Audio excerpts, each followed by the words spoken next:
Bueno, estamos comunicados con Esteban Manrique Reol, el director del Real Jardín Botánico de Madrid, en España.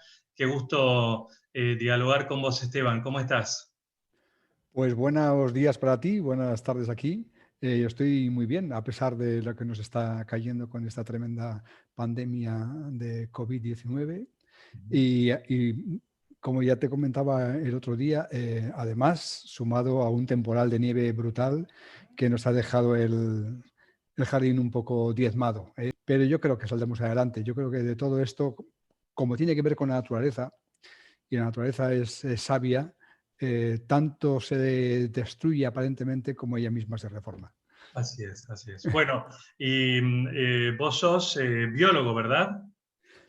Sí, soy biólogo de formación, luego ya una vez que acabé mi carrera ya fueron otras cosas las que fui haciendo, que si quieres también hablamos de ellas, pero también quería añadir, que se me olvidó comentar antes, que este Real Jardín Botánico de Madrid es un instituto de investigación que pertenece al Consejo Superior de Investigaciones Científicas de España. Excelente la aclaración. Enseguida la retomamos, pero antes te quería preguntar, bueno, para un visitante eh, que viaja a España, que pasea por Madrid, ¿qué va a encontrar en el Real Jardín Botánico? Bueno, este sitio es el mejor, perdón, es el mejor lugar para hacer un pequeño retiro de descanso.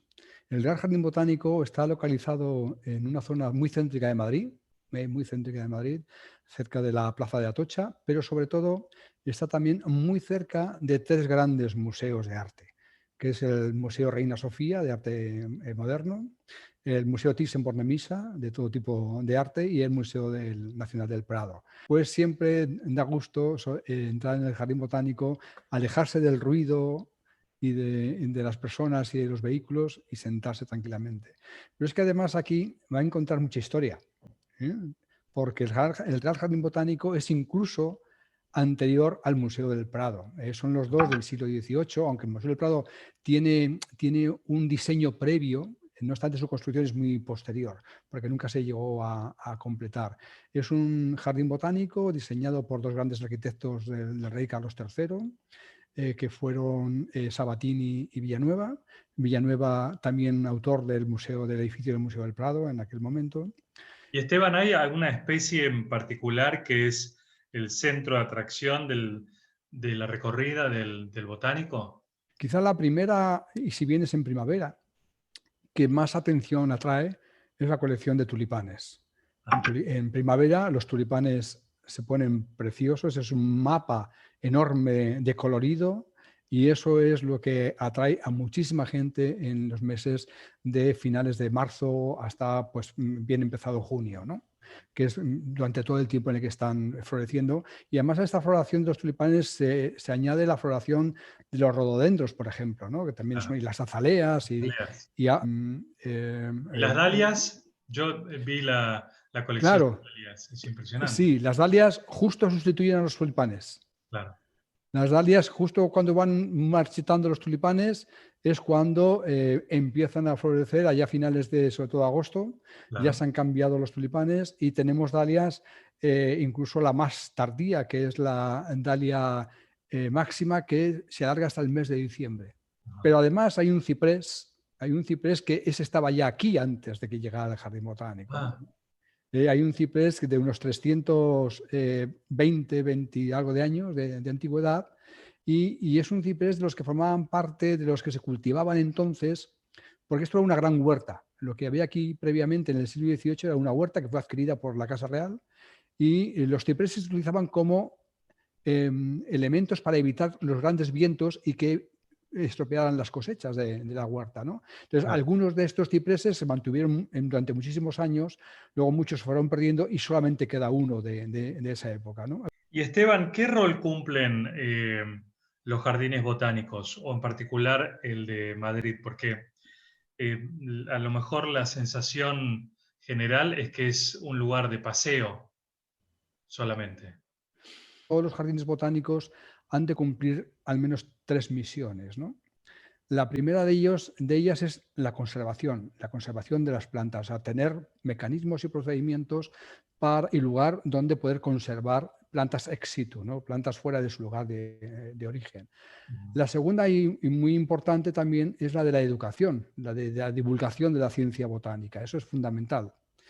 Y la tercera que tiene este jardín y que tienen también otros muchos jardines, no todos la tienen suficientemente bien desarrollada, es la investigación. La investigación botánica que aquí se centra en plantas vasculares y en hongos. Esteban, ¿y cuál, si tuvieras que elegir una o dos investigaciones, las más importantes o en las que tienen más expectativas del botánico, cuáles serían? Investigaciones científicas.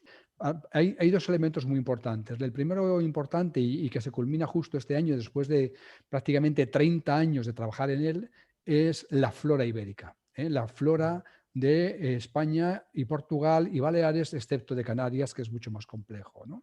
Y eso es un proyecto que se empezó a finales de los años 80 del siglo pasado y que se finaliza este año, ¿no? Fue otro proyecto emblemático, pero ya no es tan concreto como el anterior, y son varios subproyectos que llevan diferentes investigadores de la casa, es estudiar cómo las plantas evolucionan, cuáles son los mecanismos que facilitan la especiación, la formación de nuevas especies, y, por supuesto, averiguar también cómo se relacionan y cómo se distribuyen. Bien. Y Esteban, se habla mucho de un posible cambio de conciencia ambiental a partir de la pandemia. ¿Vos crees que esto va a ocurrir realmente o es simplemente una posición ahora ante el miedo? Muchas de estas cosas nos vienen por nuestro maltrato al medio ambiente.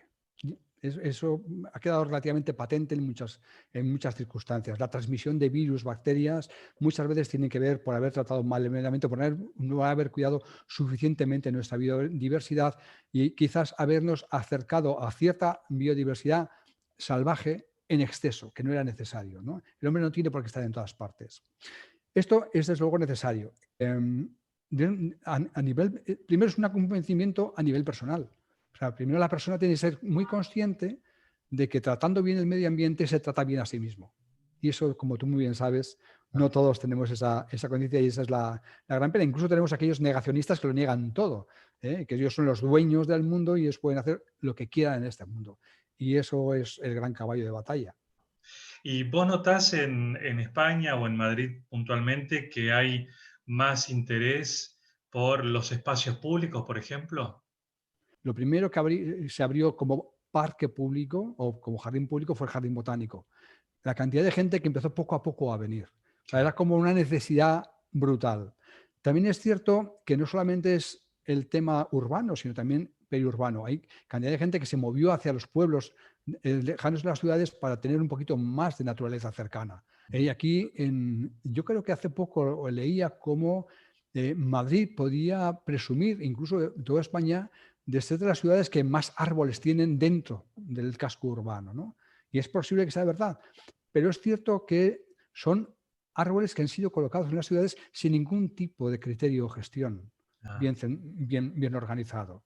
De tal manera que tras esta temporal de nieve que hemos tenido, pues muchos de esos árboles que quizás no debían haberse puesto nunca han caído sin ningún problema. La naturaleza es sabia y la naturaleza cuando sucede pues pone a cada uno en su sitio, no solamente a sus elementos naturales, como son los árboles y las plantas o los animales, sino también al hombre.